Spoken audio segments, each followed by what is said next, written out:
अब देखो ये आगे करते हैं अपन इसको सॉल्व।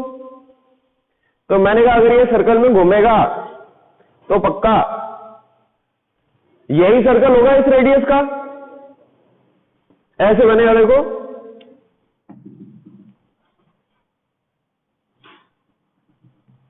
ऐसे बनेगा।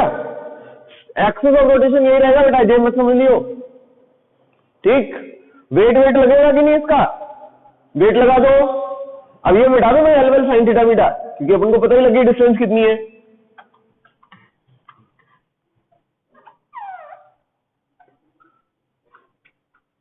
तो आर जो है ना वो 3l/2 के बराबर है।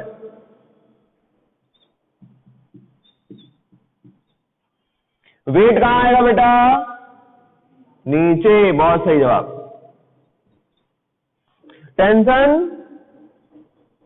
यहां पे ऊपर, ठीक है। और कुछ कर सकते हैं अपन, कंपोनेंट कंपोनेंट करना पड़ेगा, बट एक और फोर्स लगेगा। कौन सा होगा ये, m ओमेगा स्क्वायर r। कोई दिक्कत है, वो दिख नहीं रहा, अभी मैं दिखाता हूं।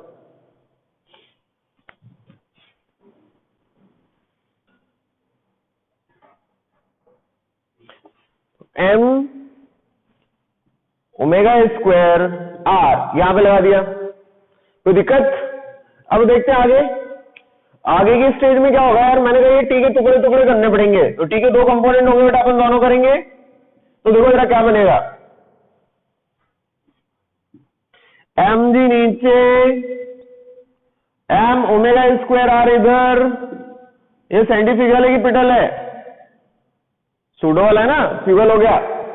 आगे देखो टेंशन के टुकड़े टुकड़े, इससे थीटा तो ये वाला भी, तो टी कॉस थीटा ऊपर, टी साइन थीटा इधर।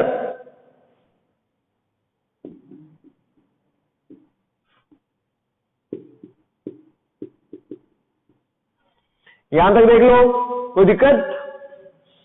अगली स्टेज पे आते हैं अपन लोग, क्या लिख सकते हैं बेटा, टी कॉस थीटा बराबर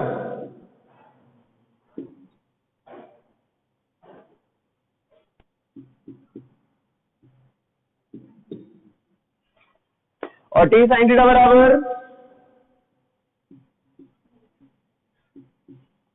M omega square R. This is second. अरे कर लो सॉल्व, अरे अब मेरी जान क्यों खा रहे हो। डिवीजन करो, निकालना क्या था, इसी से काम चल जाएगा। नहीं चलेगा, दोनों का डिवीजन करना पड़ेगा, टी तभी खत्म होगा। जल्दी से डिवाइड करो।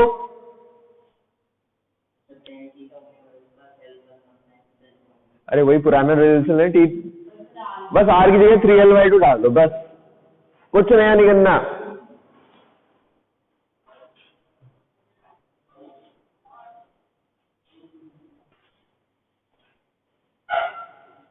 हो गया।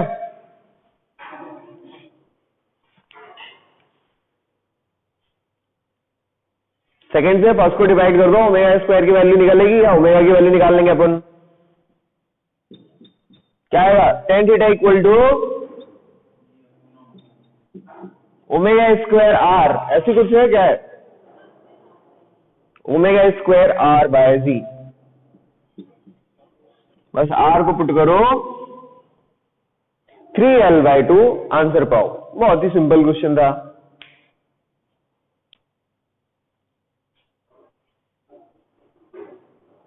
हो गया नोट।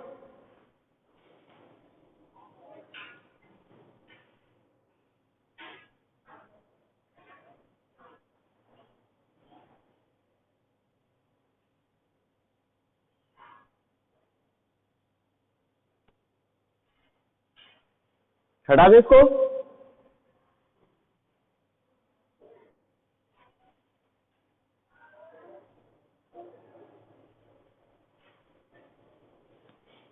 देखो यार आगे बढ़ते हैं।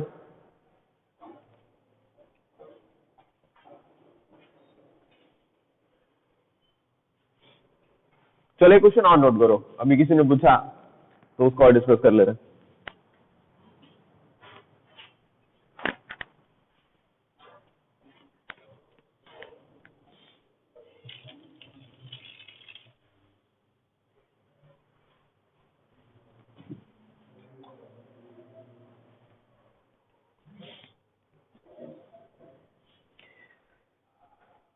बिठा दे।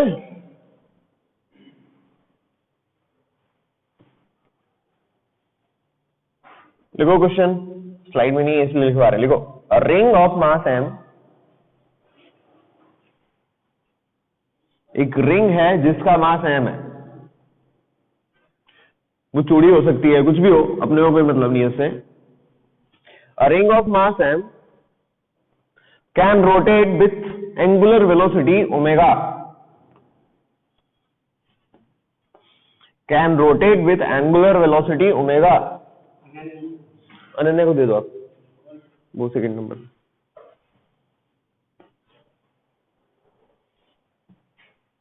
बेटा हिंदी में आपको दिक्कत हो तो इंग्लिश में करवा देंगे, ठीक है। मैंने ये सोचा हिंदी की तुमको दे देते हैं, बाकी पीडीएफ तो मैं इंग्लिश की भेज ही रहा। मिलती है ना कि नहीं मिलती पीडीएफ? इंग्लिश वाली मिल गई ना, उसकी तो भेज दी मैंने, सबकी भेजी है। आपको नहीं मिली हो तो बताया ना, दोबारा भेज देंगे। तो ऐसे स्टेज में अब ये चीज नहीं है, मैं दूसरे क्वेश्चन को डिस्कस कर रहे हैं अपन लोग। तो यहां पे है कि मान लो एक रिंग है जिसका मास m है, उसको अपन ने उसके एक्सिस के अबाउट घुमाया, ठीक है। If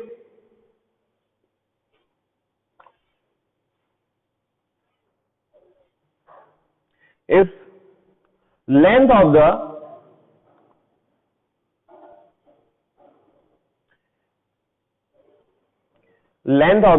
radius r,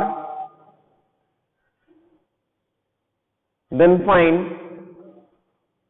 tension in, इसमें निकालनी है, then find tension in the ring। तो रिंग में कितनी टेंशन होगी वो निकालनी है।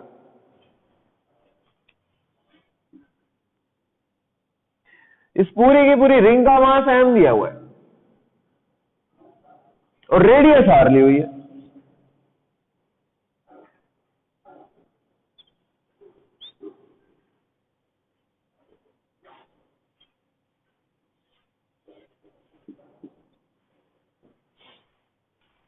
इसमें टेंशन निकालनी। अब देख रिंग है ये, है ना, कोई ऐसी वैसी चीज नहीं है। तो इस रिंग में मास है, तभी तो उसका मास m बोला है। तो आप लोगों को एक चीज बताई है मास डिस्ट्रीब्यूशन की बात। तो मास कैसा डिस्ट्रीब्यूटेड होगा इसमें? यूनिफॉर्मली। कुछ दिया नहीं तो अपन ने यूनिफॉर्मली मानना है, ठीक है। तो रिंग थोड़ी बहुत तो मोटी होती है, तो वो मैंने बस थोड़ी सी मोटाई बना रहा, जिसमें आपको दिखे कि मास उसमें यूनिफॉर्मली डिस्ट्रीब्यूटेड होगा।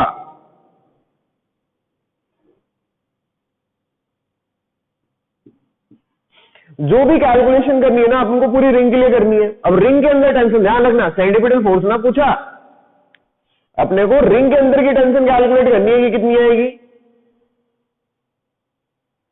तो ले लो एक आध मिनट सोचने के लिए, फिर अपन करते हैं इसको आगे।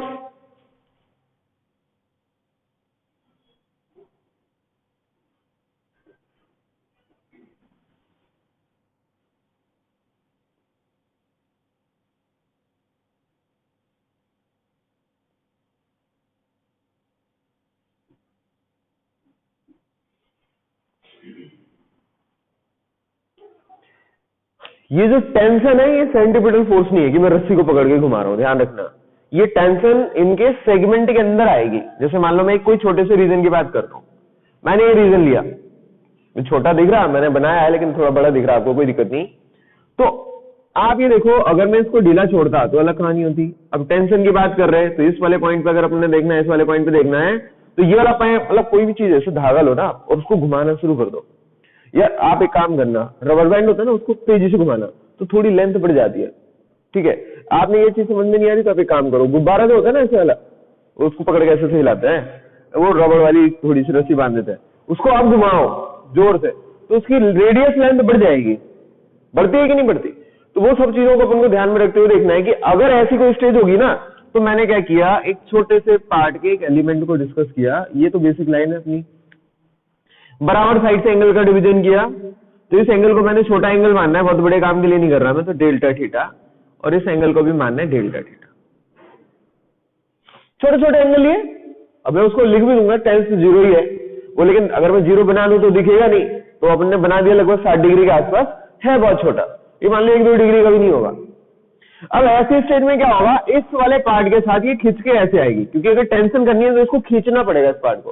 तो ये वाला पार्ट जो है ना ऐसे करके टेंशन लगा रहा होगा रिमेनिंग पार्ट पे, और ये वाला पार्ट जो है ना रिमेनिंग पार्ट पे ऐसे करके टेंशन लगा रहा होगा। तो जो टेंशन होगी वो टी होगी। ये टेंशन क्या आएगी वो निकालना है अपन ने। क्लियर है? अब देखो आप, मैंने ये लाइन हॉरिजॉन्टल से खींची तो इधर भी खींच सकता हूं कि नहीं? बोलो बोलो, ऐसे खींच सकता हूं कि नहीं? हाँ, थोड़ा सा टाइट क्वेश्चन है बट कोई बात नहीं, अपन ने करना तो पड़ेगा। ये देखो,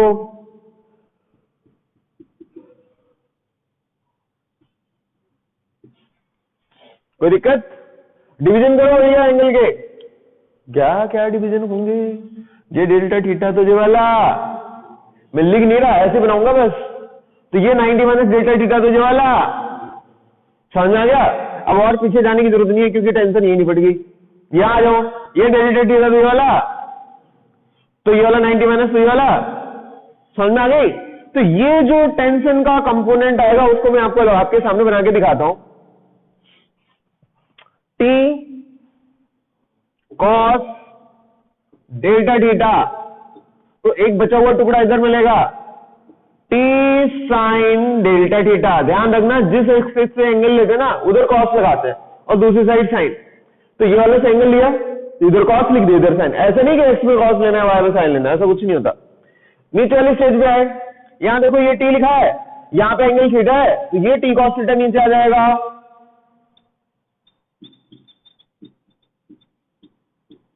यहां पे देखो टी साइन वाला आ जाएगा।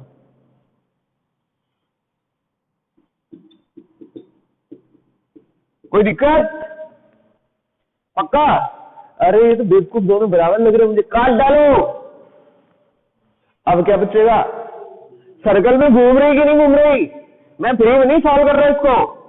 अगर ये घूमनी होती है ना तो मैं मेहनत ही नहीं करता। तो moving with constant angular velocity omega, तो जो चीज सर्कल में घूमती है उससे क्या लगता है? सेंट्रीपिटल लगा सकते हैं अपन। लेकिन यही सेंट्रीपिटल होगा जो ये दे रहा होगा, या अगर अपने बैलेंसिंग में देखना है तो सेंट्रीफ्यूगल लगा दो। तो मैं बैलेंसिंग में देख रहा भाई, तो बैलेंसिंग स्टेज को देखने के लिए यहां पे मैंने एक लगाया centrifugal. This is M omega square R, यही होता है। अब ध्यान रखो, ये पूरे पोर्शन को तो मैंने लिया नहीं, मैंने इतने से पोर्शन को लिया बस। तो पूरे पोर्शन की कहानी का मास नहीं लिख सकते अपन, इतने पोर्शन के कहानी का ही मास लिखेंगे। तो इसके नाम को मैंने लिखा डेल्टा एम या डीएम, अपन ऐसे लिख देंगे। छोटा मास लेना पड़ेगा, कंप्लीट नहीं ले सकते।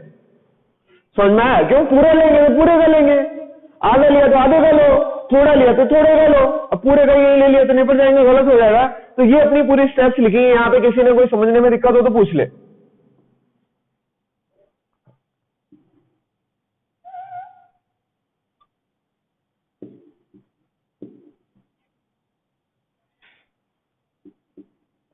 देखो बेटा, कहीं कोई दिक्कत लगे तो पूछो। जो समझ में आ गया क्वेश्चन ही हो गया, समझो। अब कुछ बचा नहीं है, यही थोड़ा कंपोनेंट डिवीजन, और अपन को ये समझने की जरूरत है कि टेंशन कहां निकालनी। नहीं तो क्या है ना, रस्सी घुमाई टेंशन निकाली तो अपने दिमाग में वही रहता है सेंटीमीटर। ठीक है, तो हो गया काम। अरे बोलो, तो भैया ये तो बचे नहीं, तो यही बचे आपस में, इनको बराबर करो। तो इसका मतलब क्या बोलेंगे? 2 times of sine delta theta किसके बराबर? Dm omega square R. ये डीएम में ब्रैकेट इसलिए डाला, किसी ने बोल दिया था एम डी, मतलब कोई बच्चा था उसने डी को अलग काउंट किया था, एम को अलग, तब से मैं एक साथ मानने लगा। ध्यान रखना, ये डिफरेंशियल पार्ट है। क्लियर? बढ़े आगे? हम जब तक नहीं बढ़ सकते बेटा जब तक इसकी वैल्यू ना निकालना। ये तो मैं सिखाई थी, एक बार सिखाई थी कि नहीं? 3 टाइप के मास सेक्शन को डिवाइड करते हैं। नहीं सीखा हो तो अभी बता रहा हूं मैं। एक होता है लीनियर, एक होता है प्लेनर, और एक होता है 3D वाला जो नॉर्मल बोलते हैं। जैसे आपको बताता हूं, ये बोतल में पानी है बेटा, कुछ और मत समझना। क्या अपन इसका वॉल्यूम निकाल सकते हैं? तो निकाल सकते हो, दिमाग खराब नहीं करना, वॉल्यूम ही निकालना है। इसके लिए रिलेशन होगा mass equal to volume into density. Clear है? क्या क्या चीजें काम आती है समझाने के लिए। ये देख मास दिख रहा आपको है कि नहीं, पूरे को खोल दूं तो ये दोनों पेज का मास आएगा, इसका वॉल्यूम निकालेंगे बहुत कम पड़ेगा। आप कागज ले लो, वॉल्यूम निकालो 10/0, दिमाग लगाएंगे काम ही नहीं करेगा। लेकिन अगर मैं इसको आधा फाड़ दूं तो मास कितना आएगा, तो यानी एरिया से काम चल रहा है ना यार, तो एरिया से काम चल रहा है, अपन एरिया से काम चलाएंगे, ठीक है, अपन ज्यादा और दिमाग नहीं लगाएंगे।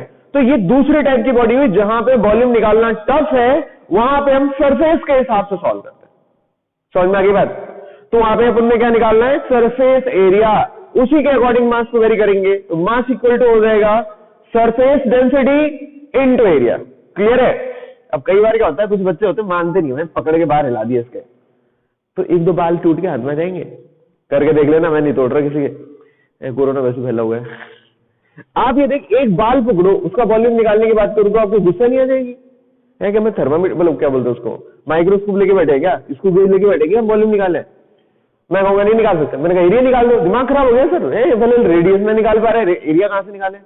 तो मैंने कहा भैया आधा कट करेंगे तो क्या होगा, लंबाई तो निकाल सकते हैं। हाँ वो नाप सकता हूं मैं, तो अगर हम लंबाई नाप सकते हैं, आधी काट में मास आधा होगा कि नहीं, तो यहां पे लेंथ के हिसाब से डिसाइड हो जाता है।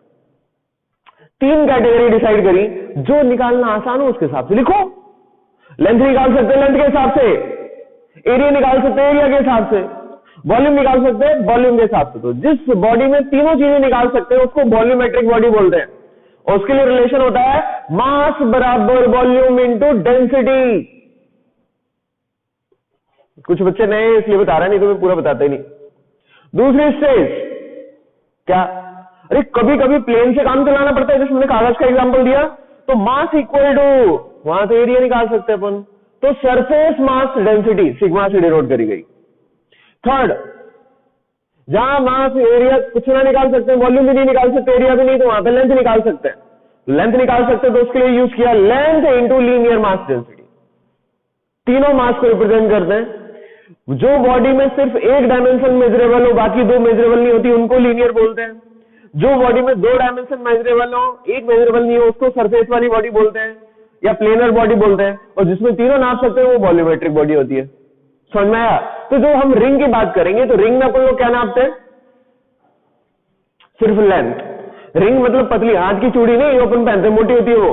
रिंग मतलब ये समझो आपने, वो जनरली माना जाता है पतला धागा हो, बिल्कुल पतला दिखे भी ना, उतना पतला एक रिंग मार दो बस, इसलिए सिर्फ 2πr आया। ठीक है, मोटा होता ना तो एरिया वीडियस हम निकाल सकते हैं, उसका वॉल्यूम भी निकाल सकते हैं, उसको दिमाग नहीं लगाएंगे। रिंग मतलब पतला धागा, ये पतला ही है, थोड़ा मैंने मोटा दिखा दिया है, पतला। ठीक है, कोई दिक्कत तो नहीं है। तो इस स्टेज में जो अपन लगाएंगे वो क्या लगाएंगे, लीनियर मास डेंसिटी। क्लियर है बात? पक्का? अब देखो बिल्कुल चिरकुट तरीके से करता मैं, समझ में आया? ये वाला लगना है, मेरे को इतनी आती नहीं। मैं तो मैंने लगाया यार, पूरी लंबाई के लिए जो हमारा मास है ना वो m है, तो यहां से पूरी लंबाई नापो कितनी होगी, 2πr। तो 2πr के लिए मास कितना आया, कैपिटल M। तो यार छोटे के लिए एक करके नापेंगे, अपने को तो छोटे सेगमेंट में नापना है। तो 2πr के लिए जो मास आया वो कैपिटल M। तो 1 के लिए कितना आएगा, आएगा कि नहीं आएगा? अरे भाग देते थे, ऐसे करते थे ना अपन, 10 रुपए के 2 केले, है ना, 1 रुपए का कितना, तो क्या कहते हैं 2/10। फिर 50 रुपए में कितने आएंगे जी, अब 50 कैसे आ जाएंगे, 2 रुपए के 10 केले है ना, तो उस हिसाब से करेंगे अपन काम। तो मैंने कहा छोटे से सेगमेंट में कितना आएगा, पूछा उसने कितना छोटा, मैंने कहा इतना छोटा। बोले ये टाइम पास मत कर मेरे सामने, बताइए लेंथ कितनी है, नहीं वो तो निकालनी पड़ेगी, तो ये लंबाई भी निकालेंगे। This is the delta L, जिसके लिए अपन ने सॉल्व करना है। बता सकता है कोई डेल्टा एल कितना आएगा?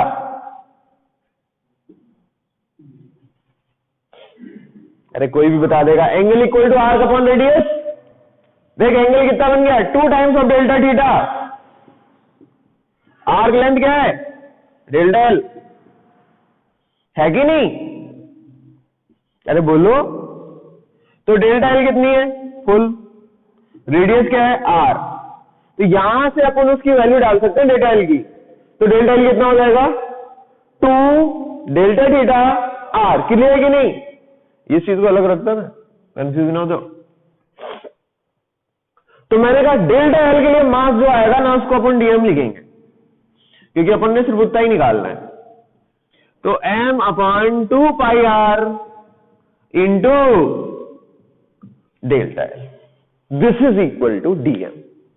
इसी ने अपन को छोटा मास मानना है और इसी का नाम हम लिख देंगे डीएम। तो यहां तक पहले आप नोट करो, फिर मैं ऊपर लिख देता।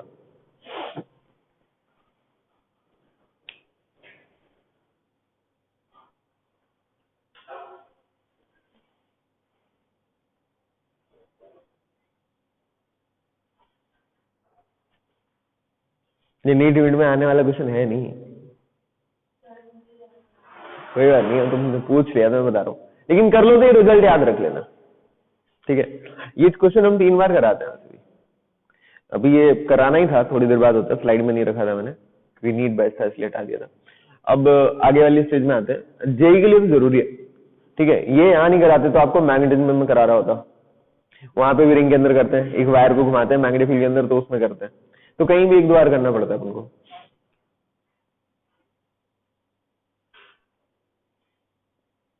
ये चीज इलेक्ट्रोस्टैटिक में भी आएगी, हाँ गॉस लॉ में क्या है, इलेक्ट्रोस्टैटिक में कूलम्ब्स लॉ में।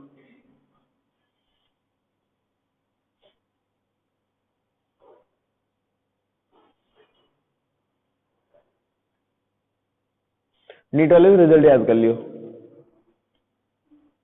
थोड़ी मेहनत है ना यार, ये 1 मिनट में नहीं हो सकता। जो क्वेश्चन 1 मिनट में नहीं हो सकता, भले कठिन ना हो, वो नीट में नहीं आएगा, वो जेई में आ सकता है, क्योंकि वो टाइम थोड़ा कम देते हैं, क्वेश्चन कम देते हैं, टाइम ज्यादा मिल जाता है, बस इतना है।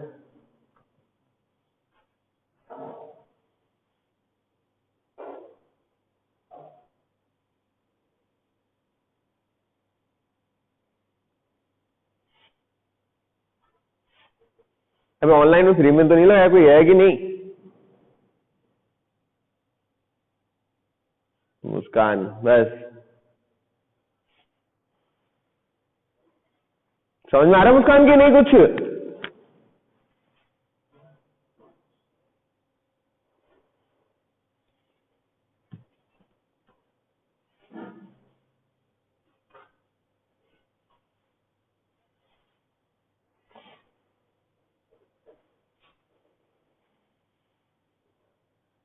मुझे लग रहा है जैसे जैसे लोगों का कोरोना से डर हट रहा है, वैसे वैसे ऑनलाइन से क्रेज हट रहा है ना, आ रहे बच्चे। उतना सेटिस्फेक्शन नहीं होता जब घर पे बैठ के क्लास लेते हैं, कि होता है पूरा समझ में आता है ना अच्छे से। नहीं आता तो शाम को क्या नहीं आती? कितना दूर है तुम्हारा? एक घर छोड़ो दूसरे घर पे पहुंच जाना है, आने में दिक्कत होती है।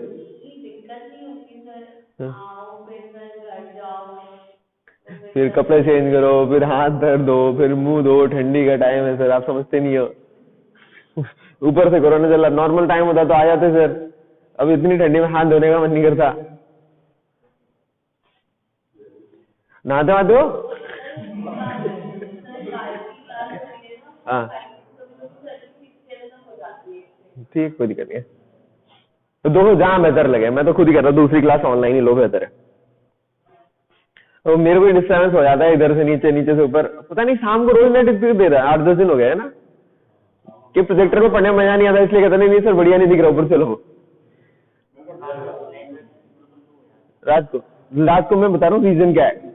नहीं मैं नहीं बेटा, ये नहीं है रीजन, ये है यही क्लास में सुबह लू ना, आपके लोगों को दिक्कत नहीं होगी। रीजन ये आप लोगों का नेट हो जाता है कंज्यूम लगभग, ठीक है। तो जियो के साथ या सारी चीजों के साथ जब तक वो पहली 50% वाली लाइन रहती कि फर्स्ट 50% देना उनको, मान लो 2 GB का है तो पहला 1 GB वो तेज देते हैं, फिर वो स्पीड थोड़ी डाउन कर देते हैं कि आपका पूरे टाइम चल जाए, ये रहती है चीज।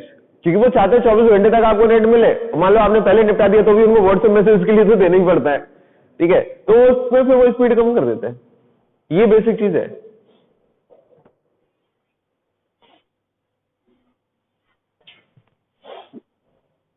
यहां तक नोट कर लिया, बढ़ते आगे अपन।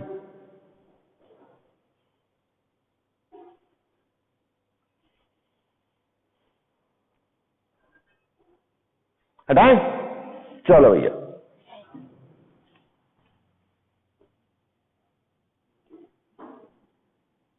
तो ये क्या कर दिया मैंने, कोई बात नहीं, कर दिया तो कर दिया, लिख तो चुके ही थे। आओ ठीक, बाद में बना देंगे छोटा सा, अब इतना ड्राइंग नहीं करेंगे। तो जो अगली स्टेप थी वो बेटा देखो अपन लिखते हैं।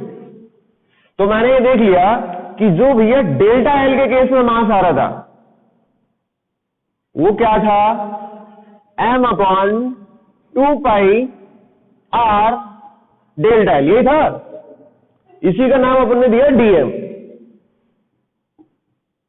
तो अब मैं इसको यहां पे हटा के लिख रहा हूं dm।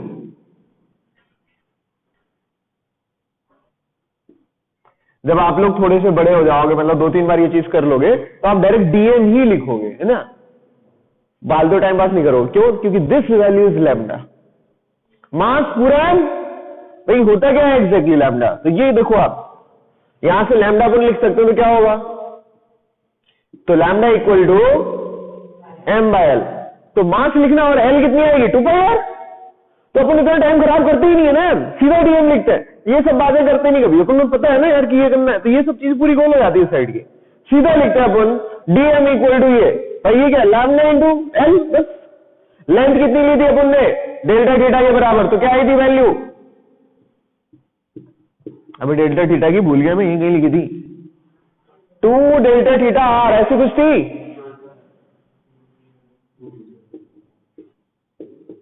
जो काट सकते हो वो काट डालो। तो डीएम की वैल्यू आएगी आपके सामने कितनी, 2 से 2 खत्म, एम देखो जल्दी से, पाई, और क्या बचेगा,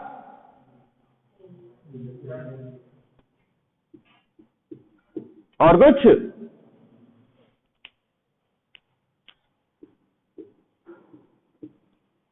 तो ये डीएम की वैल्यू है जी। अपन लेके क्या करेंगे, पुट करेंगे इसमें,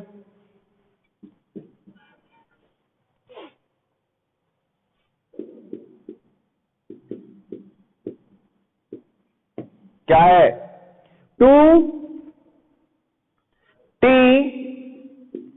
sign of delta theta, this is equal to dm था, डीएम की वैल्यू डालना है, या पहले लिख दूं मैं एक बार, डीएम ओमेगा स्क्वायर आर, अब डाल देता वैल्यू, मेरे कोई जल्दी नहीं है। डीएम की वैल्यू देखो m by pi into delta theta omega square R. यहां तक कोई दिक्कत हो तो पूछो, उस साइड का पूरा मैदान खाली कर रहा मैं, कर दूं?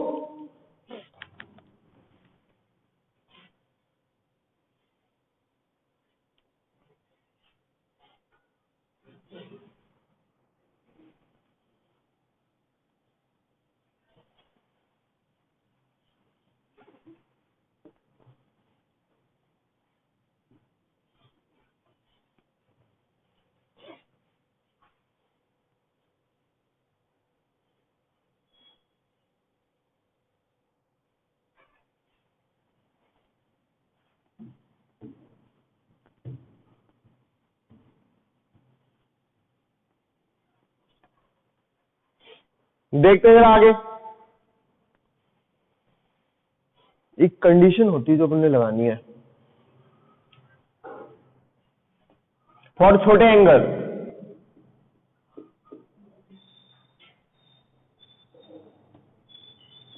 क्या लिखते हैं अपन, साइन ऑफ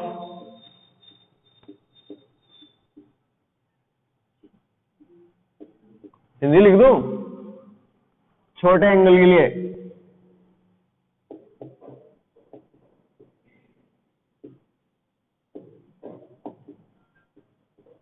हर जगह नहीं लगा सकते ये। तो ऐसी कंडीशन में क्या लिखेंगे अपन, दोनों एंगल को,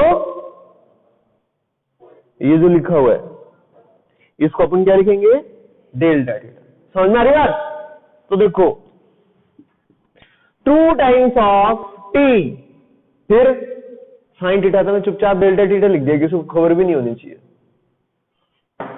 खबर हुई तो गलत बात। ये क्या लिखा,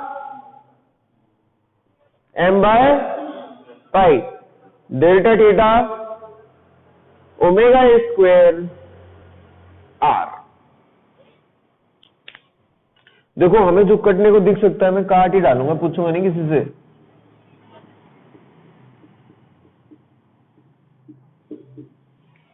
सॉरी, m अपॉन 2 पाई ओमेगा स्क्वायर, क्या रिजल्ट है? तुमने पहले बोलना चाहिए बी के फॉर्म में, कन्वर्ट कर लो इक्वल टू आर में डाल के।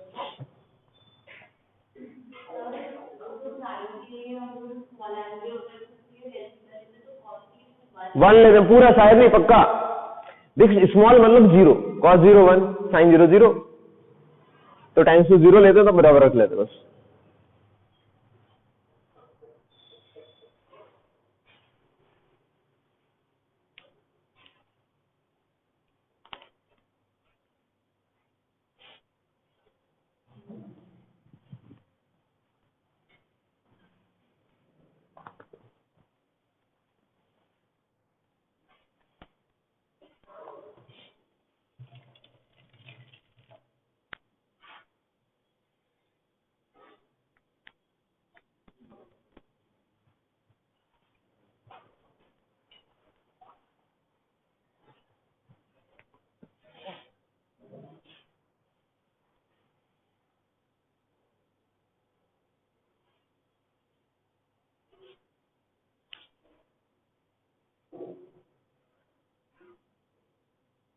हटा दें?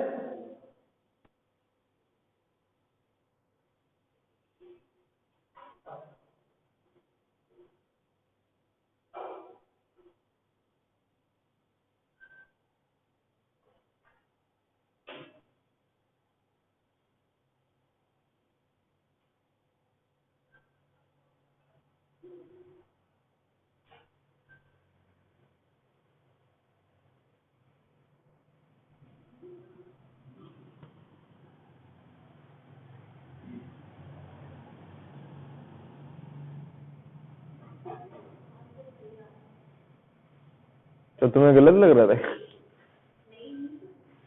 बैठा दो बेटा, कल बेटा टाइम पे आना सब लोग,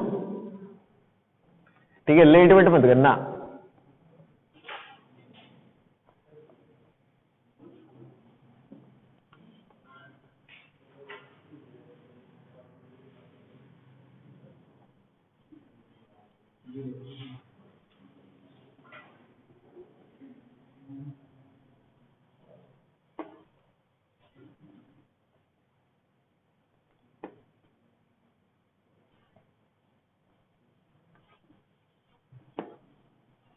अब थोड़ी सी हेडिंग डाल के लिखो, रेडियस ऑफ कर्वेचर।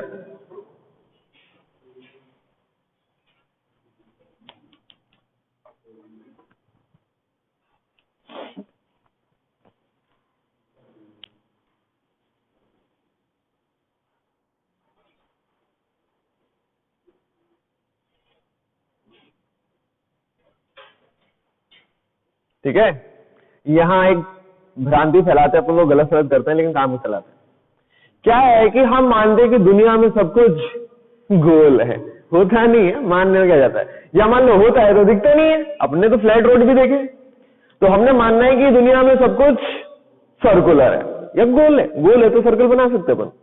तो ऐसी स्टेज में भले कोई भी डिजाइन हो, पैराबोला हो, सर्कल हो, इलिप्स हो, कोई भी हो, अजीब सा ग्राफ हो, अपन उसको भी सर्कल ही मानेंगे।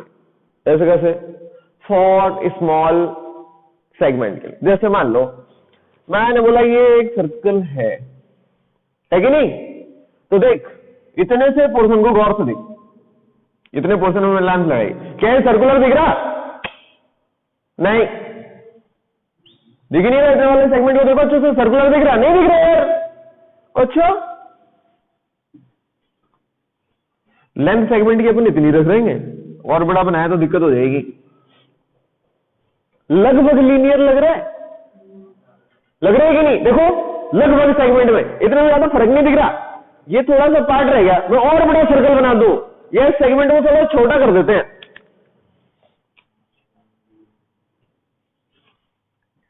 इस ब्लू वाले सेगमेंट को देख, ये इतने में तो नहीं भैया लग रहा लीनियर, देखो ये तो हल्का सा सर्कुलर लग रहा है, लेकिन इसको तुम बता दो सर्कुलर है कि लीनियर है, अगर मैं लाइन खींच दूं तो बताओ सर्कुलर है कि लीनियर है?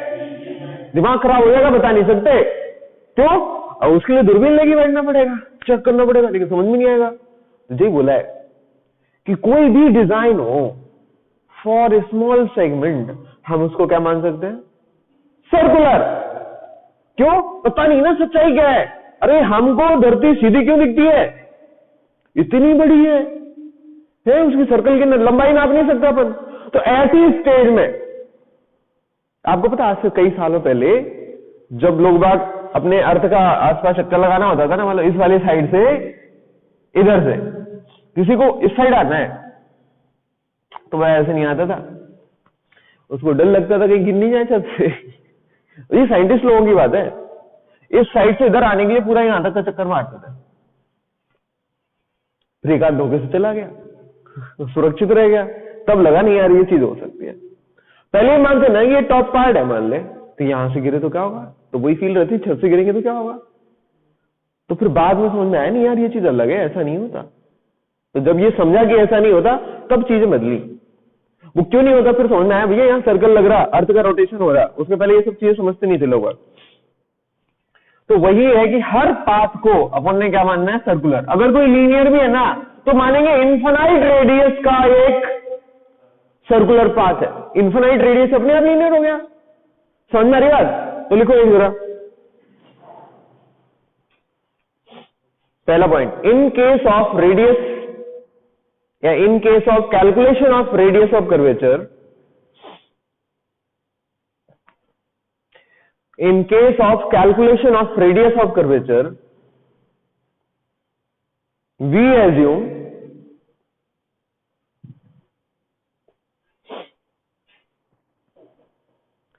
in a small segment,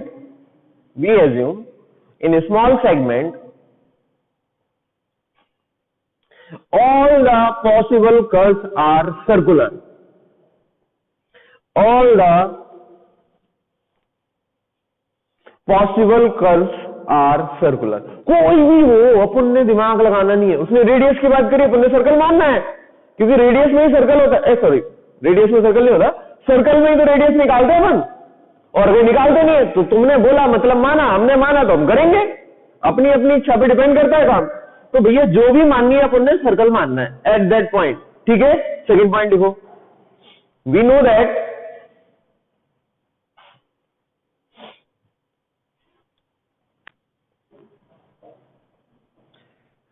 linear velocity in case of circular motion, linear velocity in case of circular motion along the tangent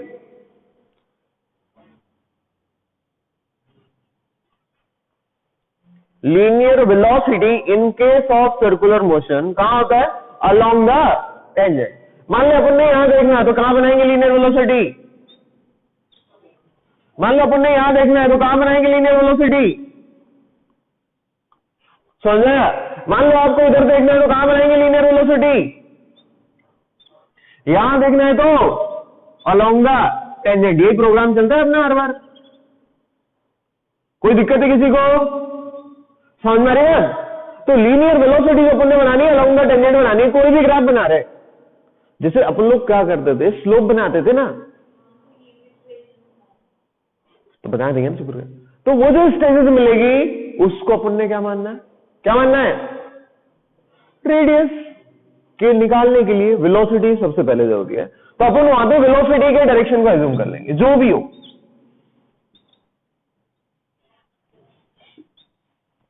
clear? कोई भी ग्राफ हो, फॉर एनी जनरल कर्व, अपन ने सबसे पहले यही काम कर लेना है। कर लिया होगा, ये फोटो खाती खींचो खींचो।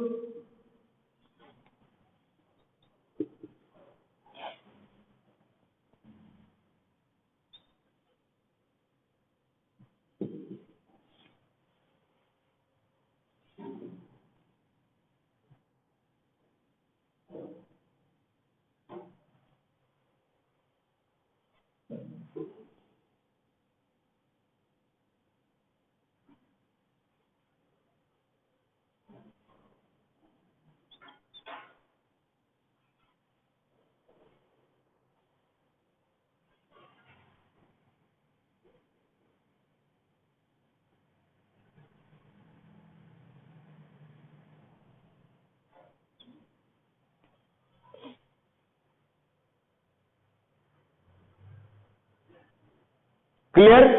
फिर हम जानते हैं, क्या जानते हैं? क्या जानते हैं? जहां के लिए निकालना हो वहां पे अपन एक छोटा सा सर्कल बनाएंगे, जहां के लिए निकालना हो। जैसे मान लो मुझे यहां के लिए निकालना है, तो इस डिजाइन के अकॉर्डिंग ये सर्कल बनेगा, बनेगा कि नहीं? अरे हाँ तो बोल दे कम से कम। तो जो सेंटीपिटल एक्सेलरेशन होता है कहां होता है? टुवर्ड्स द सेंटर या परपेंडिकुलर टू द, क्या? परपेंडिकुलर टू द वेलोसिटी लिखा था, तो अपन ने सीधा लगाना है। We know that the direction of centripetal acceleration is perpendicular to the, तो जो भी एक्सेलरेशन है वो सेंटीपिटल ही होगा जो वेलोसिटी के परपेंडिकुलर होगा। वही अपन कैलकुलेट करने की कोशिश करेंगे। लिखो जरा अगले स्टेज में जो अगला पॉइंट होगा, we know that the direction of centripetal acceleration is always perpendicular to the velocity. The direction of centripetal acceleration is always perpendicular to velocity. Then अपन ने मजे मजे में काम कर लेना है। क्या देखो, हम जानते हैं यही काम बहुत खराब है। क्या होता है? AC इक्वल टू V, हमें बोल दे रहा दोबारा बेटा, छूटेगा नहीं, V स्क्वायर बाय, तो यहां से R निकाल लेना यार, यही तो निकाल लिया अपन ने, radius of curvature, V square by, this is the radius of curvature. Clear? तो वो लाइन जो छूट गई थी दोबारा बोल दे रहा। We know that the direction of centripetal acceleration is always perpendicular to velocity.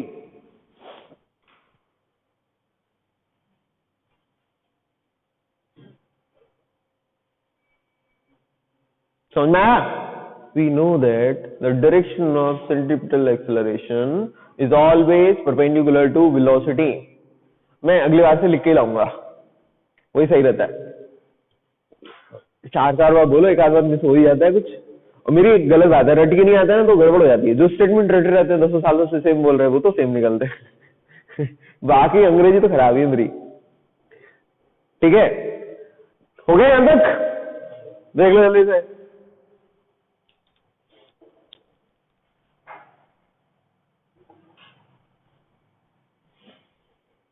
तो सेंटीपिटल एक्सेलरेशन निकाल सकते हो इसको लगा के। एक क्वेश्चन मैं कराऊंगा, दूसरा तुम कर लेना। ठीक, बड़े आगे, कोई दिक्कत तो नहीं है उसका? टेस्ट में कितने नंबर आए तुम्हें? 50 कितने आए थे? 54।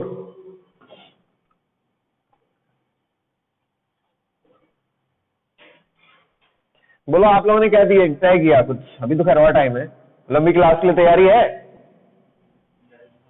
सब लोग मेंटली तौर पे तैयार हो जाओगे तो सब लोग हाँ बोलेंगे तो ही करूंगा मैं। कोई एक जन भी बोलता है गड़बड़ तो रहने देंगे। फिर सारी क्लासेस फ्री कितने बजे हो जाती है? विजय सर कब छोड़ते हैं? सबको सुबह होता है ना, तो सुबह विजय सर कितने बजे तक छोड़ देते हैं? 12:30 ना, मतलब उसका फ्री है ना अपन। खाना वाना खा के 1 बजे आ जाइए यार। हाँ, कितने बजे से? अभी संडे बोलना मैं, संडे को 4 बजे फिर से? संडे को फ्री हो यार, ये थोड़ा जरूर करना पड़ेगा, करो, इसमें याद दिमाग नहीं लगाएंगे भाई। रिवीजन है, जिसको आना है और नहीं आना नहीं है वो भी अपन लगा सकते हैं। मन होगा कि मान लो 80% बच्चे आने के लिए तैयार हैं, तो 20% के चक्कर में भैया 80% को बर्बाद नहीं करेंगे। ठीक है, आना आना, फिर नहीं आना नहीं आना, कोई दिक्कत नहीं, लेकिन वो लंबी क्लास रहेगी। मतलब अगर आप 1 बजे आओगे तो सोचो 7-8 बजे जाएंगे अपन, उसके पहले नहीं। वो आपके एंटरटेनमेंट का ख्याल रखा जाएगा, पीछे थोड़ा सा कुछ वीडियो लगा देंगे, आधे घंटे का या 15 मिनट का 2 स्लॉट कर देंगे, उसमें कोई दिक्कत नहीं है। लेकिन हमारी इच्छाएं बेसिकली ये है कि आप लोगों की, जैसे क्या होता है स्कूल में होते हो तो वो सिटिंग की थोड़ी आदत होती है। अब क्या हुआ, 2 घंटे इधर बैठे, फिर चल के चले गए कहीं दूसरी जगह, फिर चले गए। एक जगह बैठने की आदत बननी चाहिए कम से कम एटलीस्ट 5-6 घंटे की। आपको पता है, जब डॉक्टर बनोगे ना, मेरा एक दोस्त था, उसने पहले नॉर्मल मेडिकल कॉलेज ग्वालियर से ना जो है वहां का, उससे एमबीबीएस करी। नॉर्मल क्यों बोला मैं बताता हूँ आपको, नहीं प्राइवेट नहीं है, गवर्नमेंट है, पागल है क्या? जो मतलब वहां के स्टेट के टॉपर होते हैं वही आते हैं, मतलब इतना खराब भी नहीं है, ग्वालियर का टॉप रैंकिंग में आता है। जैसे मान लो यहाँ का लखनऊ है, उतना तो अच्छा नहीं है, थोड़ा कानपुर लेवल का समझ लो उसको, ग्वालियर का। अब आप समझो, उसने वहां पे खूब 5 साल पढ़ाई वढ़ाई करी, और उसको लगा यार थोड़ा अच्छा डॉक्टर बनते हैं, तो उसने अप्रेंटिस के लिए अलाउ कर दिया एम्स में, उसको मिल गया। 1.5 महीने के अंदर छोड़ के भाग आया। मैंने कहा क्यों भागे हुए? तो कहता है कि यार साला 18 घंटे तक ऑपरेशन करवाते रहते हैं यार। आप समझ रहे हो ना, 18 घंटे तक आपको ऑपरेशन थिएटर में रहना है। कब तक रहेंगे? बोला मैंने छोड़ दिया, मैं तो एमबीए करूंगा। ये स्ट्रेस है। 18 घंटे तक आप लोगों को भी ये काम करना है। अगर आपको एक अच्छा डॉक्टर बनना है ना, देखो नॉर्मली आप पढ़ोगे और आपने यहां से झांसी कॉलेज से कर लिया तो ठीक है, आपको यहाँ पे 2-3 लोग जान रहे होंगे, कुछ लोग हैं जानते हैं, आप लोगों का भाई पैसे आ जाएंगे, ठीक है, लाइफ मजे से कटेगी, ठीक है, बट वो चीज वैल्यू नहीं आती ना आपकी। भाई आप किसके लिए कर रहे हैं आप तय करो, आपने टारगेट लिखो आपकी किसके लिए करना है आपको। तो अगर आपने थोड़ी सी जान बची है, आपको पता है आज से 15 या 20 साल पहले इंडिया में सिर्फ एक रेटिना सर्जन थी एम्स में, सिर्फ एक। अब तो थोड़े थोड़े बढ़ रहे हैं। आप तो और कहीं रेटिना ट्रांसप्लांट की बात होती है और कहीं होता ही नहीं इंडिया में। कोई भी खराब बीमारी हो ना, सब एम्स चले जाते वही लेटते। तो जो आपका डॉक्टर होता है स्पेशल एम्स वाला डॉक्टर वाला डॉक्टर प्लस साइंटिस्ट ही हो गया एक तरह का कैटेगरी के हिसाब से। और मेहनत मैंने भी देखी एम्स में जाके, बाकी बात मैं पढ़ने नहीं गया, बाकी सारे काम तो देखे ना दोस्तों के साथ। तो ये मैंने देखा बहुत मेहनत होती है। आप नॉर्मल कॉलेज में चले जाओगे, यहाँ पे 4 घंटे बैठना है, 5 घंटे बैठना है, जितना टाइम लिखा उतना बैठना है, निकल जाना। वहां ये काम नहीं होता। अगर आपको दूसरे डॉक्टर का केस दे दिया गया तो किसी की टाइमिंग 1 बजे खत्म होती है, अब दूसरे डॉक्टर के पेशेंट भी आएंगे, उसके भी 4 घंटे वो बैठेंगे, ठीक है। तो ये है हालत उसकी कि मतलब पहले 1 बजे तक बैठे तो शाम को 5 बजे तक बैठे। नाश्ता तो उतना ही करा था, वो तो बदलता नहीं है ना, लंच का टाइम मिलता है, इतनी भीड़ रहती है। तो वो बेसिक चीजें आपके एटीट्यूड में आनी चाहिए। जिस दिन काम आ गया ना उस दिन खत्म करना है अपने को। कैसे करना है कोई मतलब नहीं, बस करना है। तो वो थोड़ी सिटिंग की आदत बनेगी, उसके लिए कर रहा मैं, और अपना फायदा भी है। आते हैं यहां पे आगे।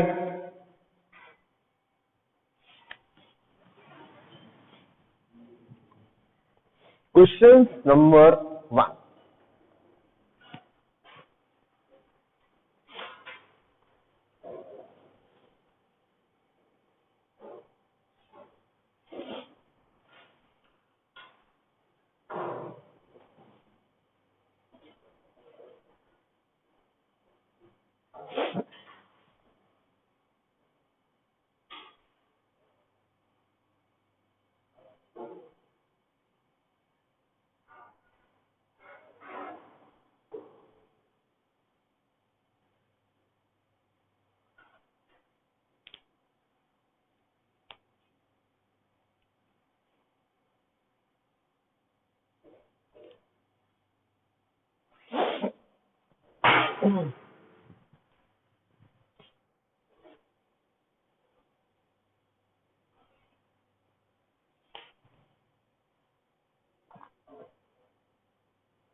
हो गया?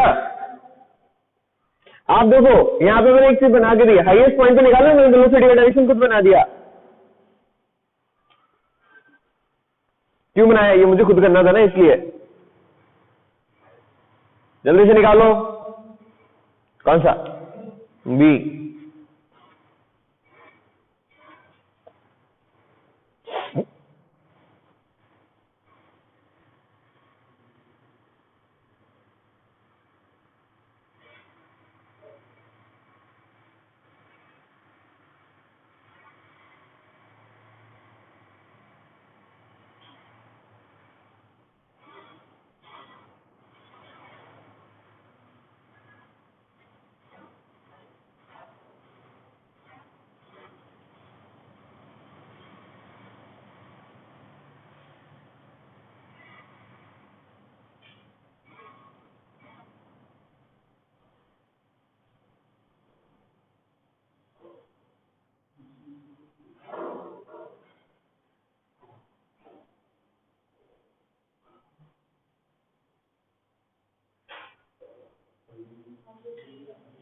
बी। ये लगाया, एसी कहां आएगा? लेकिन ये एसी किसके बराबर होगा? पगला रही है, एसी की वैल्यू तो बताओ, इसका वाई बाद में डालेंगे। तो यहां पे इस पार्टिकल का एक्सेलरेशन देखना पड़ेगा। तो ये पार्टिकल किसके अकॉर्डिंग जा रहा है प्रोजेक्टाइल में? Under gravity. तो यहां पे भी जी होगा, यहां पे भी हर जगह जी, तो this is equal to g. Perpendicular है, परपेंडिकुलर ले लो। तो अपन ने यही सेंटीपिटल एक्सेलरेशन मानना है।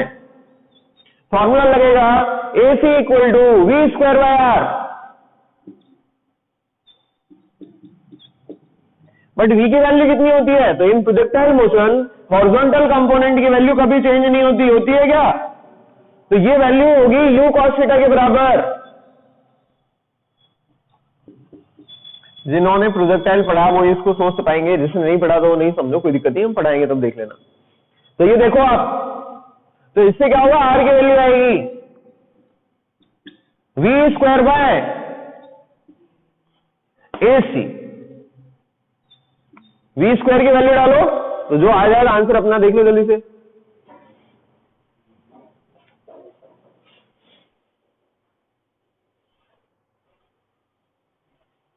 v की वैल्यू में निकाल दिया u cos थीटा का होल स्क्वायर, AC की वैल्यू g डालो, कौन सा ऑप्शन? बी आ जाएगा, डाल देंगे आंसर।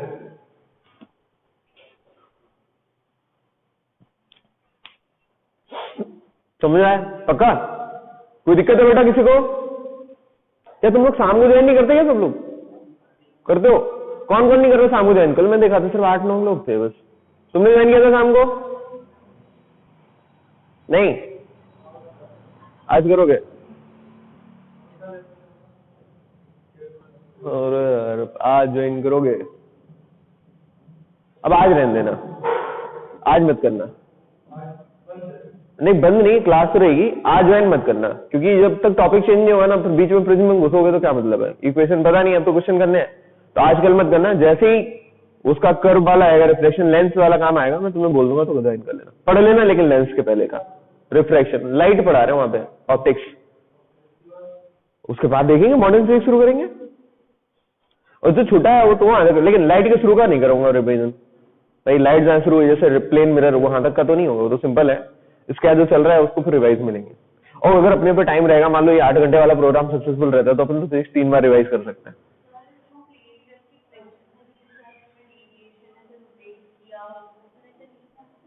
दिमाग में लगा, चुपचाप पढ़ ले। अरे ओवरडाइट नहीं होगी, टेंशन मत ले। अगर एक आध क्वेश्चन आ रहा, कुछ नहीं आ रहा, तो होता क्या ना, जैसे मान लो कुछ आईआईटी वाले बच्चे, कुछ तुम बैठे हो तो बेसिक नॉलेज डिलीवर कर रहे हैं, ठीक है।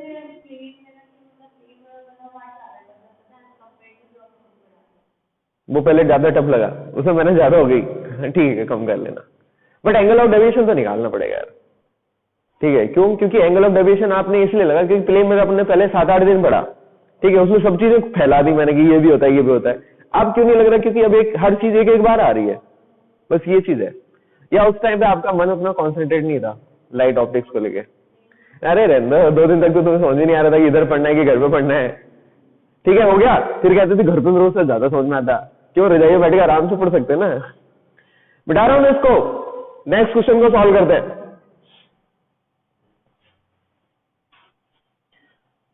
बेटा हम बार बार बोलेंगे, रजाई हटा दो, हीटर लगा लो और अपनी पढ़ाई करो। इस क्वेश्चन को सॉल्व करो आगे।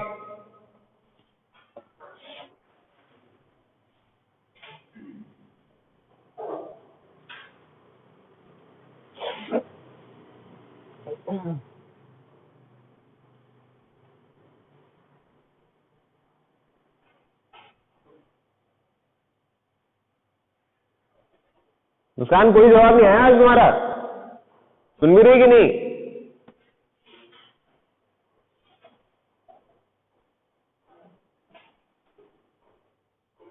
हाँ, समझ में आ रहा कुछ की नहीं आ रहा?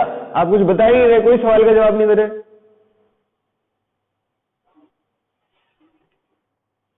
इसको इसको सॉल्व करके बताओ मेरे को आंसर कितना आ रहा, क्योंकि मैंने आंसर लिखा नहीं है।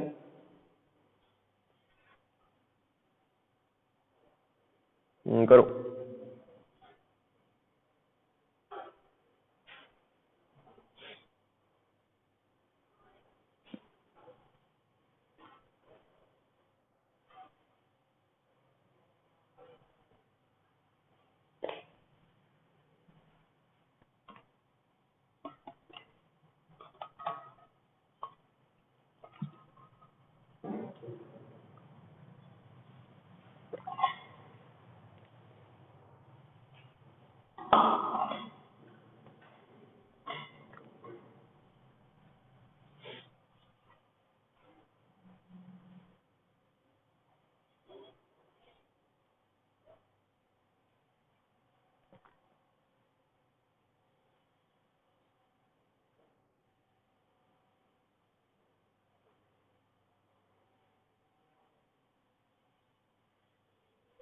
कल वाला पढ़ लिया तुमने? छूट गया था। चलो बता देंगे, बता देंगे। वही जो वेलोसिटी डिपेंडेंट था ना वो।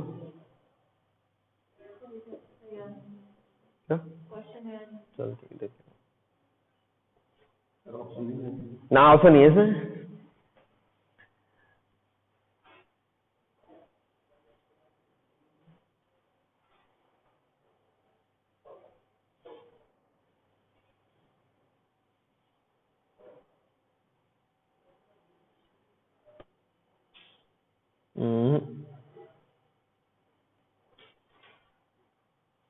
हाँ बोलो।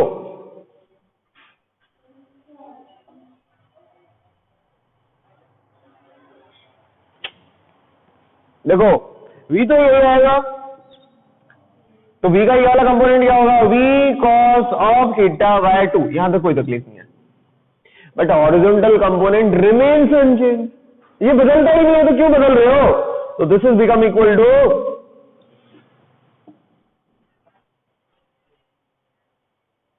समझ में आया बेटा आपको? आपने u के साथ ही थीटा बाय 2 कर दिया। u का थीटा बाय 2 नहीं होगा, v का होगा थीटा बाय 2। u वाला हॉरिजॉन्टल बदलता ही नहीं है ना, तो हम क्यों बदलेंगे यार? इससे पूछेंगे क्या है इसके सहारे हम v निकाल सकते हैं? बोलेगा बिल्कुल निकालो यार, हमें क्या दिक्कत है। तो v इक्वल टू आ जाएगा u cos theta divided by cos of theta by 2। करो यहां तक, फिर लगाओ दिमाग।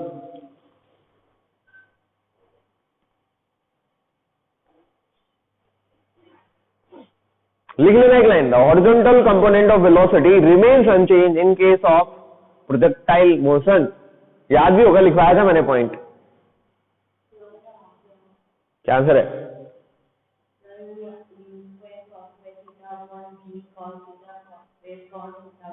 तो एडजस्ट करके बताओ, इकट्ठा इकट्ठा।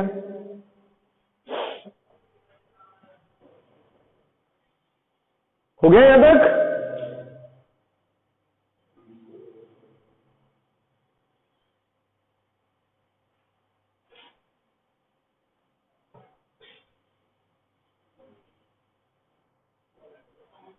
जी कहां आएगा?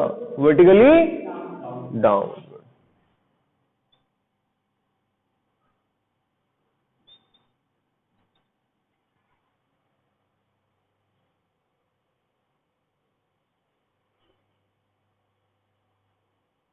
क्लियर?